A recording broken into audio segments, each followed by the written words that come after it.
இன்றைக்கு இந்த ஆட்சியில எல்லாரும் போராடுறாங்க. விவசாயிகள் போராட்டம், அரசு ஊழியர்கள் போராட்டம், போக்குவரத்து தொழிலாளர் போராட்டம், அங்கன்வாடி ஊழியர்கள் போராட்டம், போராட்டம் போராட்டம் என்று தமிழகம் போராட்ட களமா இந்த ஆட்சியில மாறிவிட்டது. இந்த ஆட்சியில மக்களுக்கு எந்த நன்மை கிடைக்கல.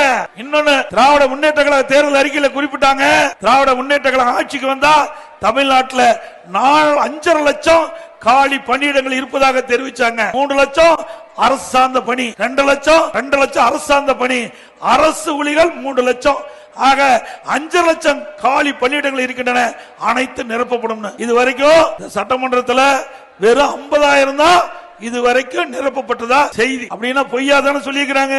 3 மாசத்துக்கு முந்தி ஒரே நேரத்தில் ஒரே மாசத்துல 20,000 பேர் பணி ஓய்வு பெற்றுக்கிறாங்க. இந்த 4 வருஷம் திமுக ஆட்சியில 75,000 பேர் பணி ஓய்வு பெற்றுக்கிறாங்க. அப்படின்னா அதுலயே 25,000 மீதி ஏற்கனவே 5 லட்சம் 5,75,000 பணியிடங்கள் காலியா இருக்குது. நீங்க என்ன செஞ்ச? அத்தனையும் பொய்.